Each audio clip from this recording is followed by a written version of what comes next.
दर्शकों, आज फिर एक नई कहानी, एक नया वीडियो लेकर के हम हाजिर हुए हैं। नीलकंठ पक्षी ने बताया कि चाहे कितनी ही पतिव्रता नारी हो, ये 3 बातें कभी उसे मत बताना, नहीं तो मुंह दिखाने के लायक नहीं रहोगे।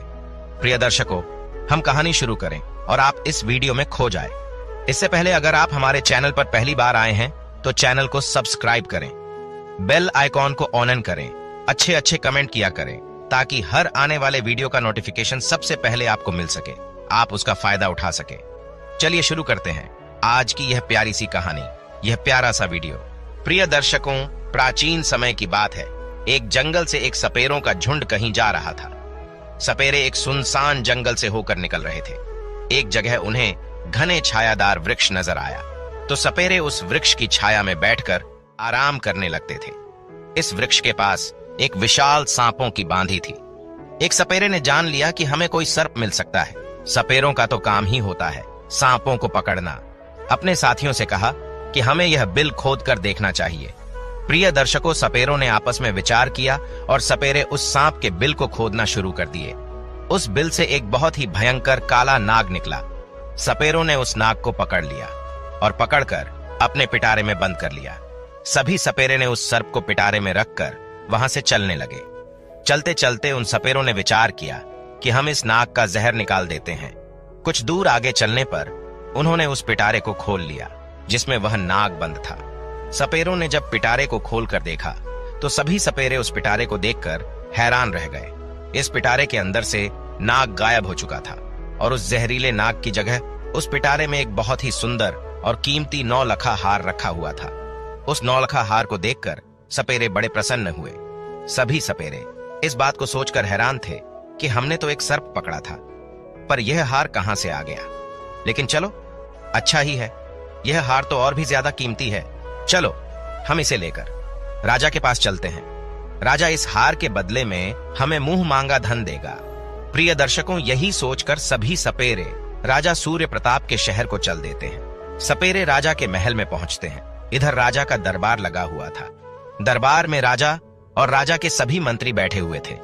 अचानक से दरबार में सपेरों का एक झुंड प्रवेश करता है। सभी सपेरों ने राजा को प्रणाम किया। राजा ने जब सपेरों को दरबार में देखा तो उन्हें बैठने के लिए कहा और उनसे आने का कारण पूछा। तो सपेरे कहने लगे, महाराज, हम तो ठहरे सपेरे, भला हमारा आपके पास आने का क्या कारण हो सकता है, परंतु हमारे पास एक बड़ा ही कीमती हार है जो आपकी महारानी के गले की शोभा बढ़ा सकता है। सपेरों ने कहा, महाराज, ऐसा हार आपने पहले कभी नहीं देखा होगा। राजा सूर्य प्रताप बोले, दिखाओ कैसा हार है। तो सपेरों ने उस पिटारे को खोलकर दिखाया जिसमें वे हार रखा हुआ था।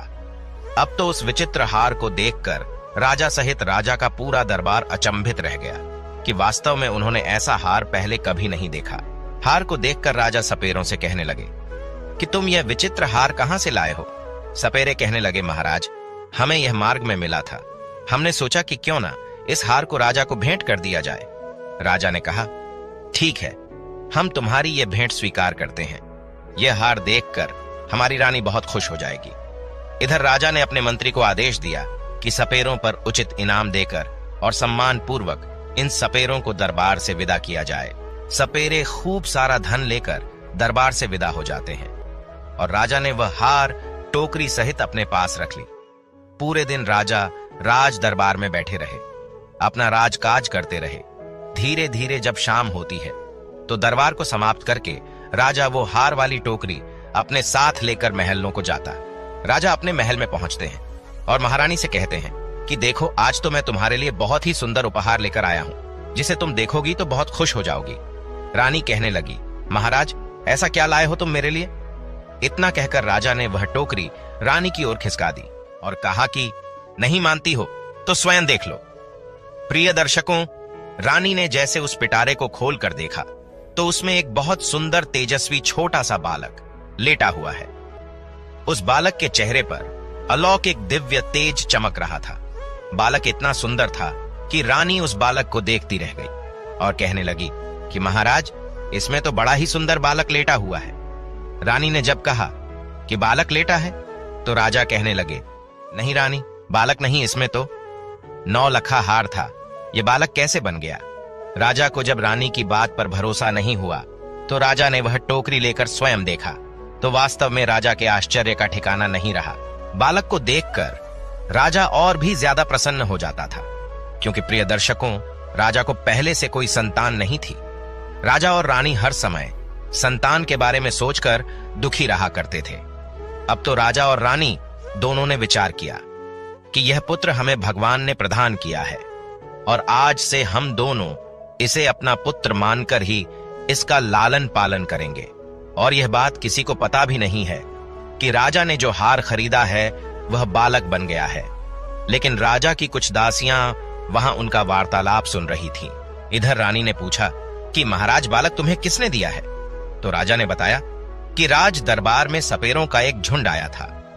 उन्होंने ही हमें एक पिटारी में रखकर नौलखा हार भेंट किया था, परंतु ईश्वर की कृपा से दरबार से महलों को आते आते यह हार से सुंदर पुत्र बन गया। अब आज से यह बालक हमारा पुत्र है और आगे चलकर यही हमारी राजगद्दी का मालिक होगा। प्रिय दर्शकों, उसी दिन से राजा और रानी उस बालक को अपने पुत्र की तरह पालने लगते हैं। एक दिन राजा ने अपने दरबार में यह घोषणा कर दी कि हमारी रानी के गर्भ से एक सुंदर पुत्र ने जन्म लिया है। यह सब सुनकर राजा की प्रजा ने बड़ी खुशी मनाई। संपूर्ण नगर में उत्सव मनाया गया। राजा और रानी बड़ी प्रसन्न थी और बड़ी प्रसन्नता पूर्वक उस बालक का लालन पालन हो रहा था। धीरे धीरे वह बालक लड़का बड़ा हो रहा था और जैसे जैसे समय गुजरता गया तो वह लड़का जवान होता चला गया। अब समय आया जब लड़का शादी के योग्य हुआ तो महाराज के मन में विचार आया कि अब मेरे पुत्र का विवाह कर दिया जाए। एक दिन राजा ने अपनी महारानी से कहा कि अब हमारा पुत्र विवाह के योग्य हो गया है और अब इसका सुंदर कन्या से विवाह कर देना चाहिए। राजा का यह प्रस्ताव रानी को भी बहुत पसंद आया। रानी बोली, महाराज, आज शुभ काम में देरी कैसी? जितनी जल्दी हो सके आप मेरे पुत्र का विवाह कर दीजिए। प्रिय दर्शकों, राजा सूर्य प्रताप के राज्य से लगा हुआ एक दूसरा राज्य था। उस राज्य के राजा का नाम था विश्व नरेश। उस राजा की एक बड़ी सुंदर कन्या थी, उसका नाम था इंदुमती। जब उस राजा की कन्या इंदुमती को राजा ने उस लड़की को समस्त विद्याओं का ज्ञान करवाया, इसलिए वह कन्या 16 विद्याओं में निपुण थी। राजा विचार करने लगे कि मुझे अपनी पुत्री का विवाह कर देना चाहिए। राजा ने दरबार में पुरोहित को बुलवाया और टीका की सामग्री देकर पुरोहित को अपनी पुत्री इंदुमती के लिए योग्य वर ढूंढने के लिए भेज दिया। राजा ने पुरोहित से कहा कि जाओ और हमारी पुत्री के योग्य किसी राजकुमार को टीका करके आना। पुरोहित जी राजकुमारी के टीका की सामग्री लेकर दूसरे राज्यों के लिए निकल पड़ते हैं और कई राज्यों में घूमने लगे, लेकिन उन्हें उस पुत्री के समान तेजस्वी और सुंदर राजकुमार नहीं मिला। वो घूमते घूमते परेशान हो गए। अंत में चलते चलते राजा सूर्य प्रताप की नगरी में पहुंच जाते हैं। राजा सूर्य प्रताप का दरबार लगा हुआ था। अचानक से पुरोहित का दरबार में आगमन होता है। राजा सूर्य प्रताप देखते ही समझ जाते हैं कि यह कोई ब्राह्मण है जो किसी राजा की कन्या का रिश्ता लेकर यहाँ आए हैं। राजा पुरोहित से पूछते हैं कि आप लोग कौन हैं और कहां से आए हैं? पुरोहित बोला, महाराज, मैं राजा विश्व नरेश का पुरोहित हूं और उनकी कन्या इंदुमती का टीका लेकर आए हैं। हमारे राजा की कन्या राजकुमारी इंदुमती बड़ी रूपवान और 16 विद्याओं में पारंगत है। हमने सुना है कि आपका राजकुमार भी विवाह के योग्य है। तब राजा सूर्य प्रताप कहते हैं कि हमारा एक पुत्र है और हमारा पुत्र बहुत ही सुंदर और योग्य है।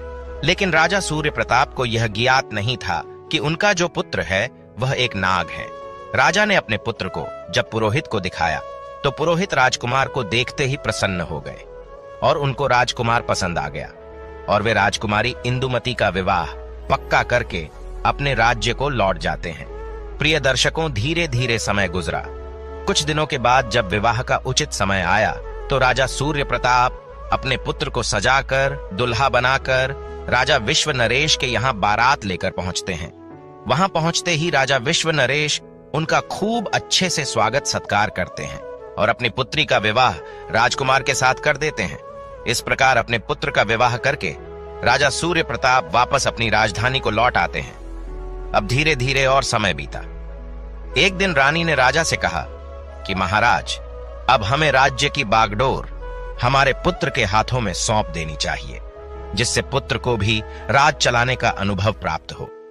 उसी दिन महाराज सूर्य प्रताप ने अपने पुत्र को युवराज घोषित कर दिया। अब तो राजा सूर्य प्रताप निश्चिंत होकर के रहने लगे। राजकुमार बड़े ही अच्छे ढंग से राज्य का संचालन करने लगे। प्रिय दर्शकों, एक दिन की बात है, राजकुमारी इंदुमती अपनी दासियों से बातचीत कर रही थी। राजकुमारी की दासी राजकुमारी से कह रही थी कि महारानी, मैं आपसे एक बात कहूं, तुम्हारा ये पति राजकुमार जो है, इनको तुम पूछना कि तुम्हारे माता पिता कौन हैं।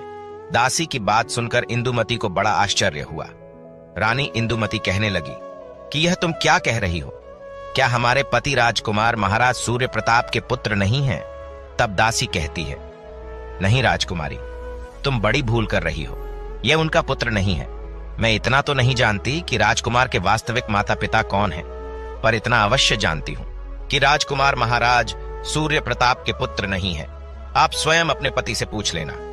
अब तो राजकुमारी इंदुमती के मन में भी अपने पति को लेकर शंका उत्पन्न होने लगी।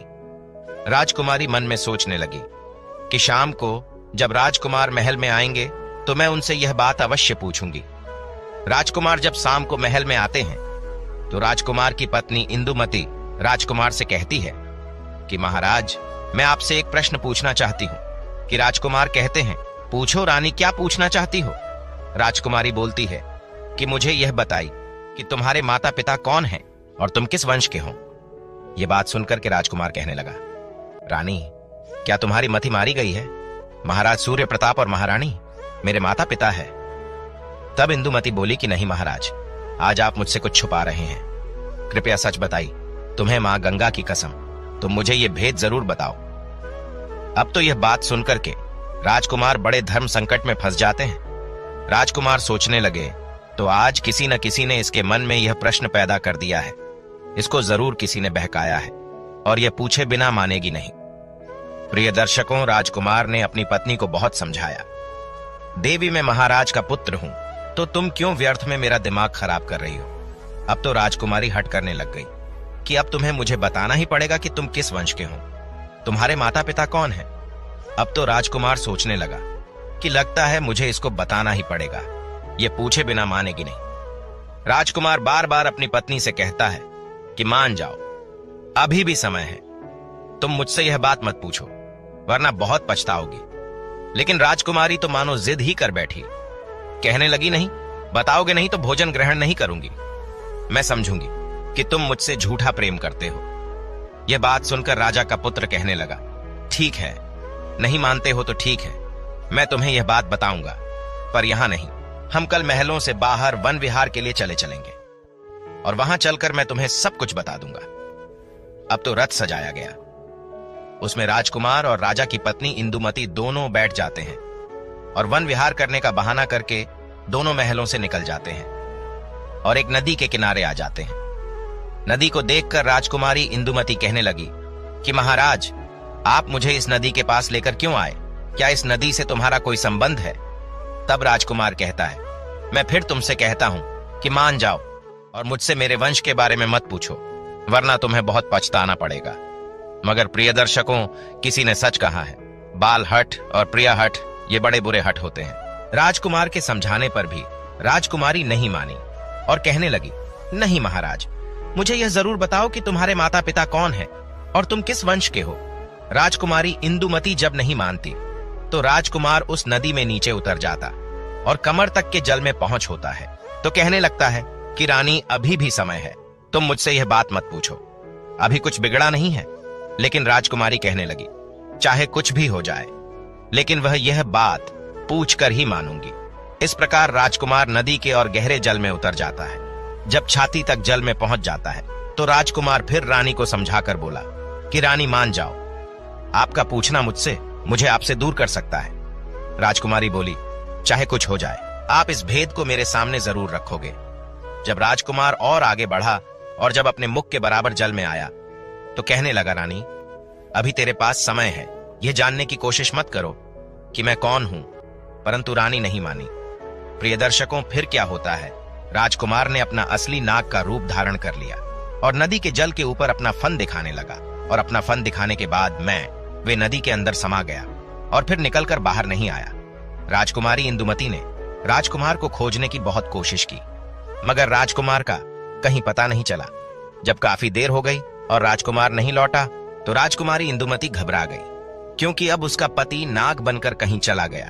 इंदुमती ने वहां उसे खोजने की बहुत कोशिश की, बहुत प्रतीक्षा की, लेकिन वह नहीं मिला। अब तो इंदुमती अपने रथ को लेकर के अपने सारथी से कहती है कि चलो महलों को चलो और महाराज को सूचित करो कि उनके पुत्र नदी में डूब गए हैं। सारथी ने जाकर महाराज सूर्य प्रताप को यह खबर दी कि महाराज आपके पुत्र राजकुमार नदी में विलुप्त हो गए हैं। यह सब सुनकर राजा को बड़ा दुख होता है। राजा अपने सैनिकों को आदेश देते हैं कि जाओ नदी के जल को खंगालो और राजकुमार की लाश को तलाश करो। राजा के सैनिक रानी इंदुमती महाराज और महारानी के साथ उस नदी पर पहुंचते हैं। नदी में जगह जगह जाल डलवाए गए, लेकिन कोई सफलता नहीं मिली। नदी में कई गोताखोरों ने राजकुमार की लाश की तलाश की, मगर कुछ हाथ नहीं लगा।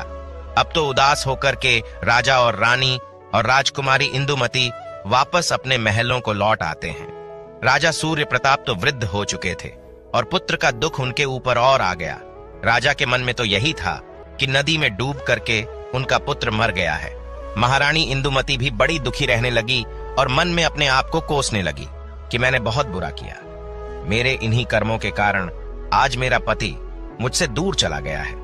यदि मैं उनसे उनके वंश के बारे में पूछने की जिद ना करती तो शायद मेरा पति मुझसे दूर नहीं रहता। लेकिन राजकुमारी इंदुमती बड़ी विद्वान थी, 16 विद्याओं में निपुण थी। काफी सोच विचार के बाद उसे एक तरकीब सूझती है। राजकुमारी ने अपने संपूर्ण नगर में यह घोषणा करवा दी कि कोई भी व्यक्ति उसे कोई नई बात सुनाएगा तो उसके बदले में उनको उचित इनाम दिया जाएगा। चाहे कोई आप बीती हो या फिर प्राचीन घटना से संबंधित कोई भी कहानी हो या कथा हो, जो कुछ भी जो कोई सुनाएगा उसको उचित इनाम दिया जाएगा। प्रिय दर्शकों, अब तो रानी इंदुमती रोज कथा सुनती।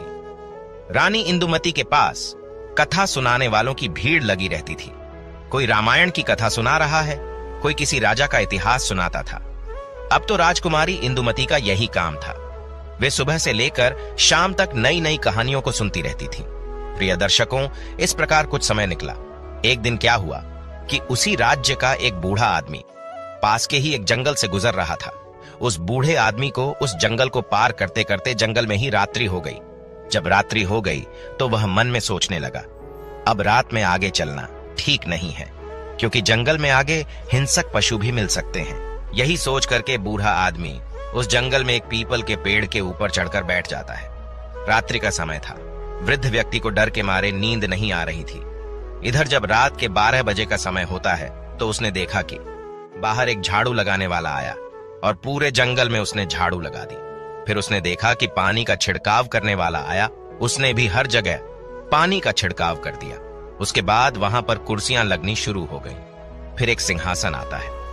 बूढ़ा आदमी पीपल के पेड़ पर बैठा यह सब देख रहा था। उसने देखा कि वहां पर सभा होने लगी। वह बूढ़ा व्यक्ति बहुत घबरा रहा था और मन में सोच रहा था कि यह सब क्या हो रहा है और ये लोग कौन हैं और आज क्या यह मुझे जिंदा छोड़ेंगे या नहीं।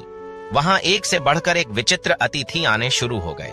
वह विचित्र इसलिए भी क्योंकि उनका आधा शरीर सर्प का था और आधा शरीर मनुष्य का था। दिव्य शरीर वाले नाग देखने में बड़े भयंकर लग रहे थे। उनका दरबार वहां सज रहा था और जब सभी लोग वहां आ गए तो वहां 2 सिंहासन और भी थे और दोनों सिंहासन पर कुछ देर बाद नागों के राजा और उनके पुत्र युवराज दोनों वहां आकर बैठ जाते। संपूर्ण दरबार में उनका बड़ा स्वागत किया गया। उनके बीच चर्चा होनी थी।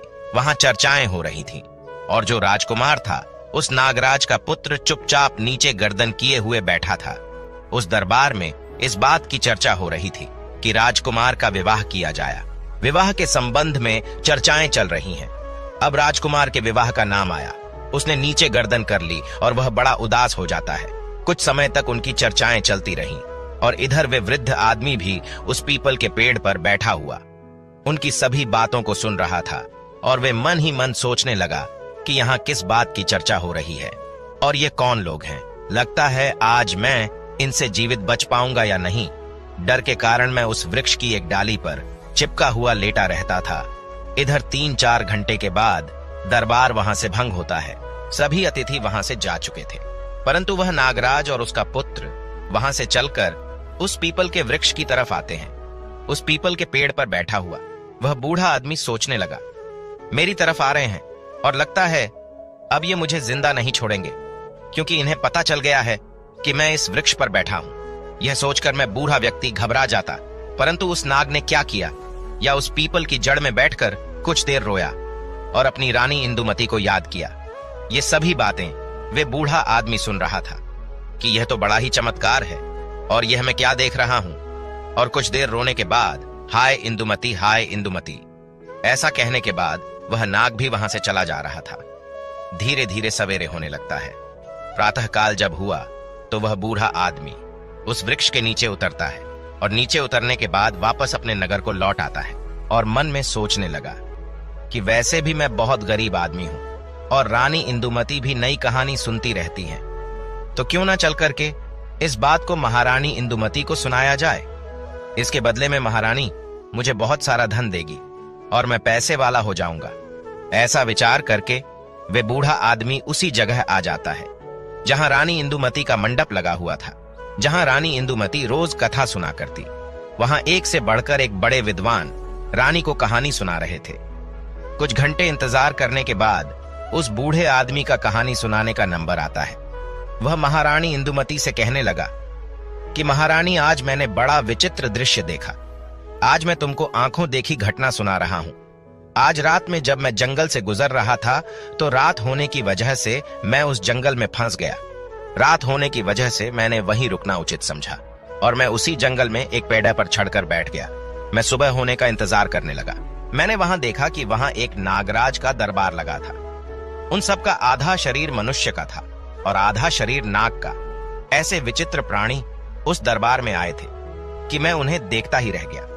कुछ देर देखने के बाद मैंने विचार किया कि यह लोग मुझे मारेंगे तो नहीं, परंतु मैं उस पीपल के वृक्ष पर चिपका हुआ उनकी बातें सुनता रहा। जब दरबार समाप्त हुआ तो वहां से नागों के राजा का पुत्र एक दिव्य रथ में बैठकर जिस पीपल के वृक्ष पर मैं बैठा था उसी वृक्ष की ओर आया।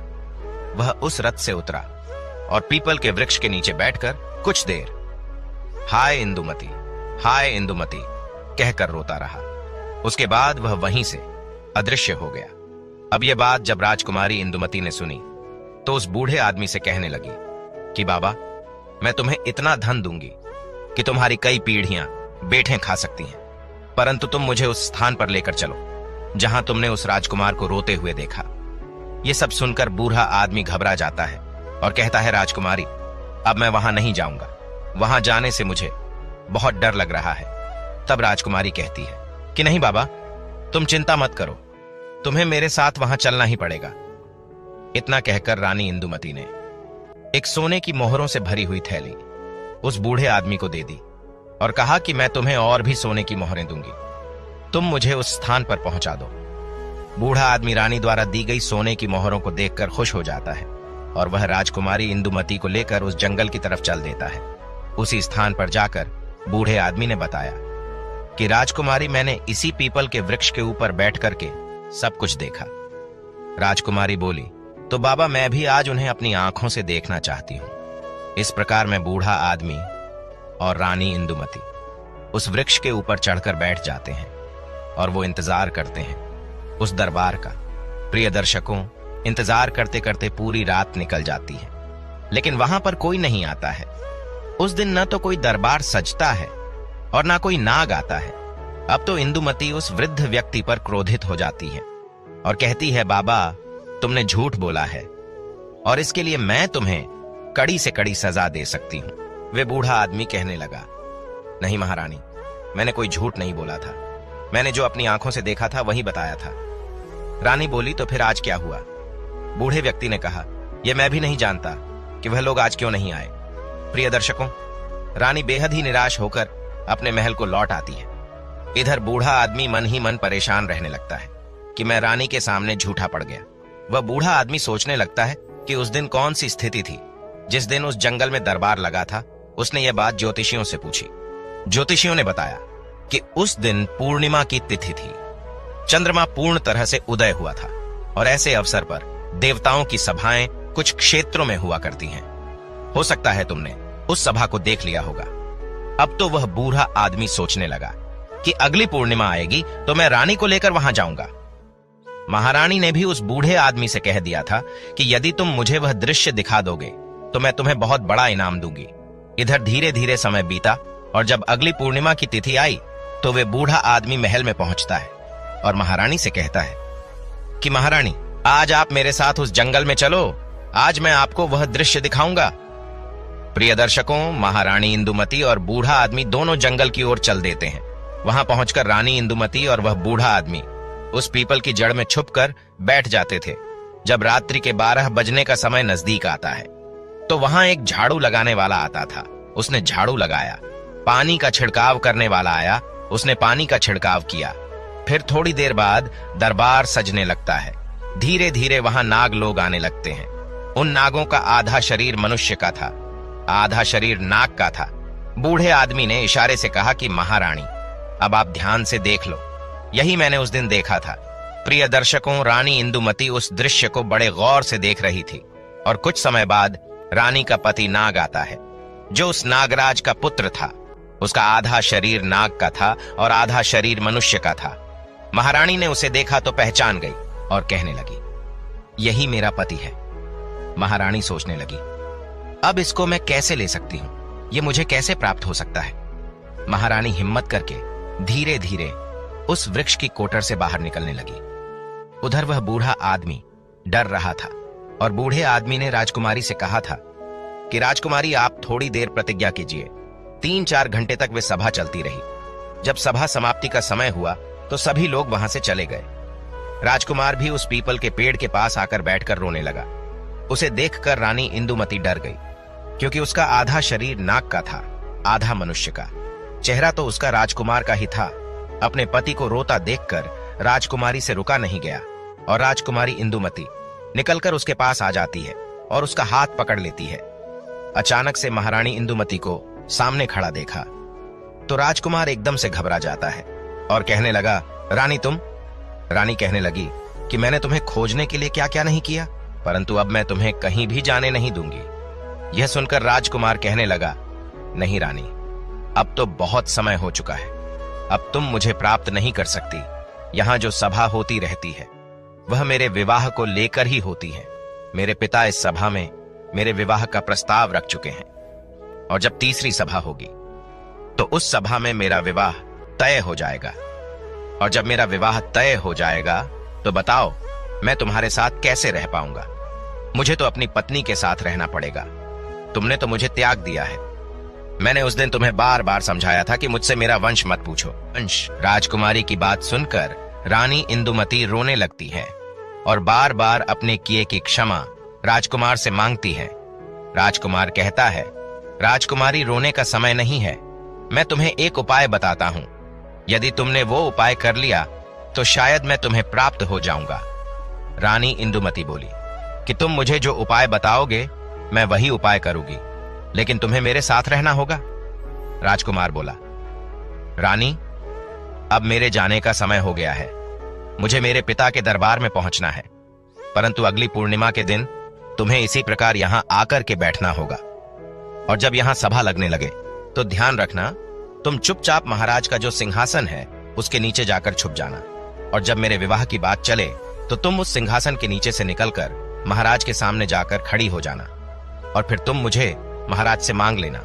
अगर महाराज ने कह दिया तो मैं तुम्हें प्राप्त हो जाऊंगा। इतना कहकर वे नाग वहां से अदृश्य हो जाता है। इधर महारानी इंदुमती और बूढ़ा आदमी भी अपने नगर को लौट आते हैं। रानी दुखी रहने लगी कि पता नहीं मैं राजकुमार को प्राप्त कर पाऊंगी या नहीं। इधर राजा सूर्य प्रताप भी अपने पुत्र शोक में दिन रात दुखी रहते थे। धीरे धीरे समय निकला। इधर महारानी सोच रही थी कि अब चाहे कुछ भी हो जाए, अगली पूर्णिमा के दिन अपने पति को पाकर ही रहूंगी। यह सोचकर रानी ने अब कथाओं को सुनना भी बंद कर दिया। धीरे धीरे समय बीता। जब तीसरी पूर्णिमा नजदीक आई तो रानी मन में विचार कर रही थी कि चाहे कुछ भी हो जाए मैं अपने पति को लेकर ही लौटूंगी। और पूर्णिमा वाले दिन उस बूढ़े आदमी को लेकर उस पीपल के पेड़ के पास पहुंच जाती है। अब तो दोनों पीपल की जड़ में छुपकर बैठ जाते हैं और सभा लगने का इंतजार करने लगते हैं। इधर रात्रि के 12 बजते ही दरबार लगने की तैयारी शुरू होती है। कुर्सियां लगती हैं और राजा का सिंहासन आता है।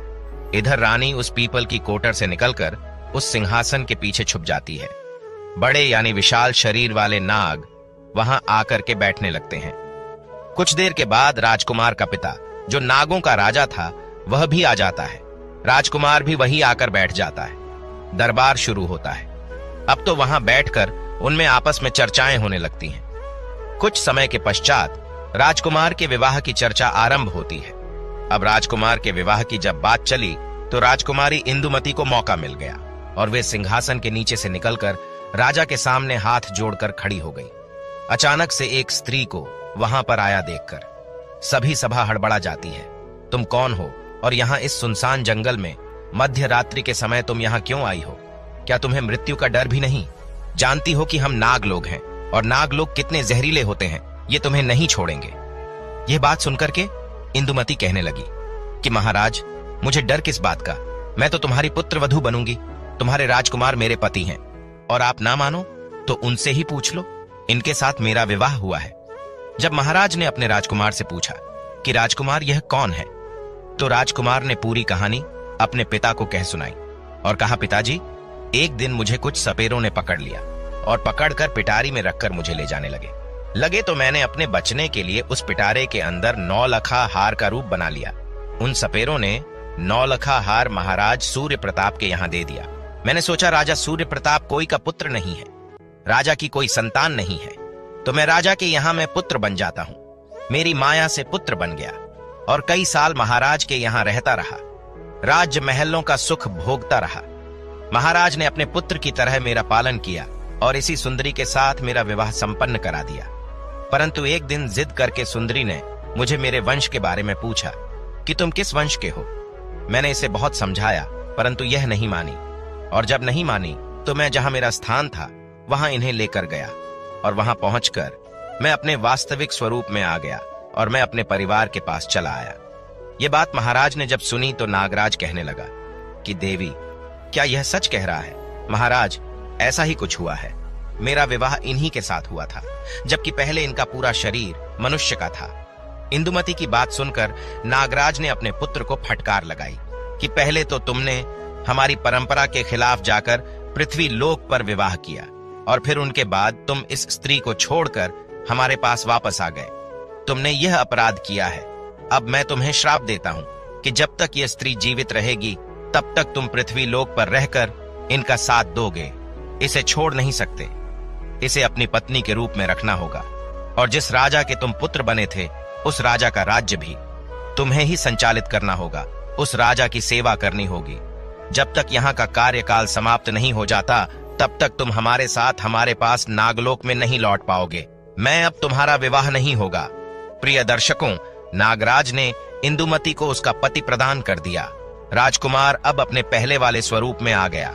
उसके बाद रानी इंदुमती और राजकुमार ने नागराज से अपने पिता से सर झुकाकर आशीर्वाद ले लिया और अपनी पत्नी के साथ विदा लेकर वहां से चला आया।